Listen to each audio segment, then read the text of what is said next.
Negara Kesatuan Republik Indonesia berdiri, Aceh Darussalam telah berdaulat sebagai sebuah kerajaan merdeka dan bahkan menjadi bagian dari kekhilafahan Turki Utsmaniyah.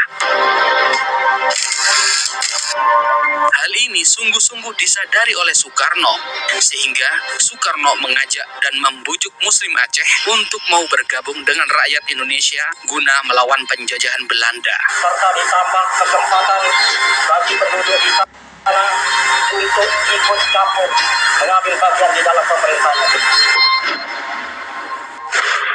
Dit zijn de eerste opnamen betreffende de militaire actie in Indonesië, genomen op het vliegveld van Semarang. Pada saat Indonesia mengalami agresi militer Belanda, Indonesia kewalahan, sehingga Presiden Soekarno melirik Aceh agar ikut menghadapi agresi militer Belanda. Akhirnya, pada bulan Juni 1948, Presiden Soekarno melakukan muhibbah mendatangi Aceh Darussalam. Di Aceh, Presiden Soekarno disambut gagap gempita oleh rakyat Aceh dan didapuk sebagai pemimpin oleh para tokoh setempat. Presiden Soekarno dengan sengaja menemui Daud Bereh. Soekarno selaku Presiden Indonesia memanggil Daud Bereh dengan sebutan kakak atau kakanda.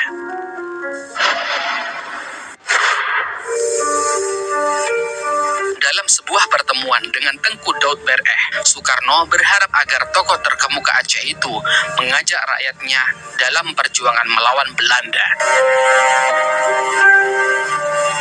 Sehingga terjadilah dialog yang sampai saat ini tersimpan dengan baik dalam catatan sejarah Aceh.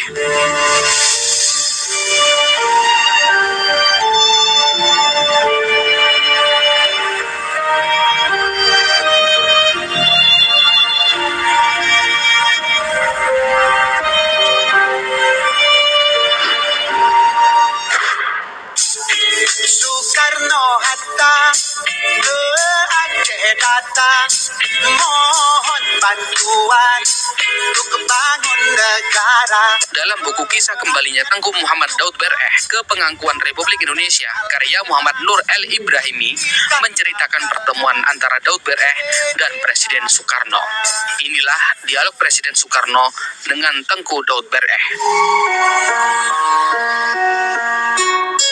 Presiden Soekarno kepada Daud Bereh, "Kakak, saya minta bantuan kakak agar rakyat Aceh turut mengambil bagian dalam perjuangan bersenjata yang sekarang sedang berkobar antara Indonesia dan Belanda untuk mempertahankan kemerdekaan yang telah kita proklamirkan pada 17 Agustus 1945 kemarin." Daud Bereh menyambut ajakan Soekarno dengan senang hati. Kemudian Daud Bereh menjawab, "Saudara Presiden, saya menyatakan sanggup memenuhi permintaan tersebut asalkan perang yang